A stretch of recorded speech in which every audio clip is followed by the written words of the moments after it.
Hello, Knicks Film School. Hello, Jonathan Macri. Hello, Andrew, Claudio, and friends. Schmeelk here. All right, I have a question about RJ Barrett. During the playoffs, John, you were effusive with your praise for RJ, how well he played, and some of the things he started to do a little bit better. Yet, when we get to the end of the postseason and you look at the aggregate numbers, maybe there's some slight improvement, but it really doesn't differ that much from what he's done before in terms of efficiency numbers, specifically on offense. Now, not everything is reflected in numbers, and I think he was a better decision maker in the playoffs. But at the same time, we've seen RJ go through different streaks of good and then bad play in his career. He's great for a couple weeks, then he reverts back.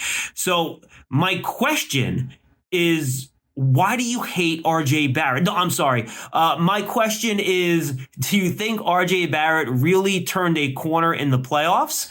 Or do you think this is just a continuation of his kind of good play, bad play, and streakiness we've seen during his career? Or has he really turned the corner and is ready to become maybe an all-star caliber player?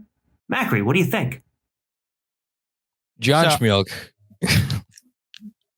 of NewYorkGiants.com, we should say. Yeah. Real quick, I want to clarify that I sent him the request. I think I left out the part that it was a crossover. So he sent his love to you too, CP. I want on behalf of him, just making sure. That's my guy, man. Absolutely. You're bad.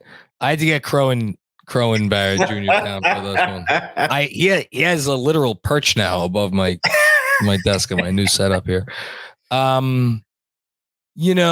It's funny. RJ's had some really nice moments in FIBA so far. And yet he's also had some not so great moments. To me, the thing that made the playoffs so special was for 8 games there. If we're throwing out the first 2 against Cleveland, right? And we're throwing out the last game against Miami because nobody played well in that game except for Jalen Brunson. You could argue it was the most consistent 8-game stretch of his career from like a whole, like the perspective of his whole game coming together, and it came at the most critical juncture of his career. Yeah. So when you combine those two things, I think that's why I was really drinking the Kool-Aid.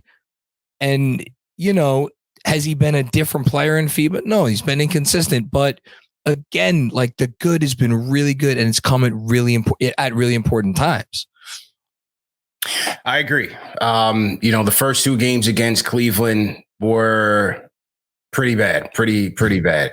Game 6 against Miami equally, but as you said, that stretch in between, he was the second best player on the team, hands down, without question. And you saw him making great reads. He continued to be aggressive. He was finishing at the hoop. That was the RJ that you wanted to see. I just don't buy that he's turned a corner. It was a great moment. It was a fantastic moment for him, and you love to see it. I don't buy it. I just don't buy it, man, because he's just been so inconsistent. We've seen it in FIBA. He's had his good games, and he's had his woeful games. Well, what is your definition of turning a corner, though? Because for me, I'm not ruling out that he could ever make an all-star team. Look, crazy things have happened. But to me, for RJ, turning a corner would just mean being a guy I could look forward to watching on a given night and feeling positive about what I'm likely to get, which is not a feeling I have had thus far. Like, to me, that's what turning a corner is. Do you think he could do that? Where the consistency gets to a level that you're okay with? See, that's the key word. It's the only word, right? It's the consistency, because if he's going to be playing off of Jalen, if he's going to be playing off of Julius in off-ball situations, can he knock down those open threes, those corner threes that you're going to need him to knock down? Again, is there an intermediate? I've been saying it for the last 3-4 years. Is there an intermediate jumper that he can rely on, where it's not just, I'm going to jam it down your throat going left, which I'm going to do. And if he's going to do that, can he make a play? Can he find an open man? Can he find somebody on the weak side, which he was doing well in the playoffs in that stretch. Well. But then there's other times where it's just like head down, tunnel vision. I got to get myself going because I've been bricking from outside. So I got to force it inside to get some going. And then sometimes he gets into trouble there.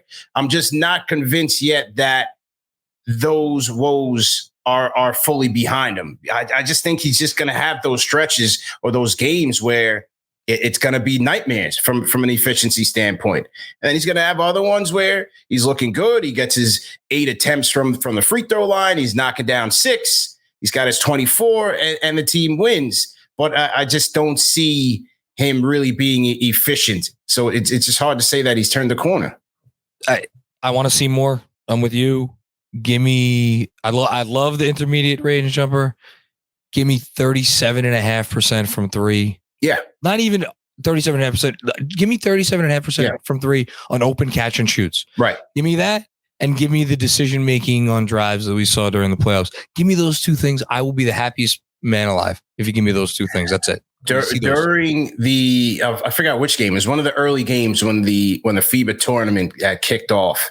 And I don't even know who the announcer was, but there was a stretch where you just saw it. RJ was just really just forcing it and just getting Canada out of the flow that they were in. And the announcer was just like, he's got to slow it down and just take what the defense is giving him. He doesn't have to do too much. You have guys that are hot on this team. He was just kind of getting them out of that flow. And it just made me go back to a comment that Tibbs had early in the regular season last year. It was off of one of RJ's good games. And Tibbs said the same thing. It's like, listen, take what the defense gives you. Don't try to do too much. Don't try to play hero ball and let the game come to you. And I think that's part of what RJ needs to do to be a consistent player for this team. The game tells you what to do, and there's hope, because I feel like, who's gotten, I don't know if I'm being too optimistic here. I felt like Julius Randle got a little bit better at that last year, letting the game come to him. Now, I think that may have been the Jalen Brunson effect, but yeah, I think it could happen. And again, RJ, we always say it, he's still relatively young. So, which the haters hate to hear. They hate to hear.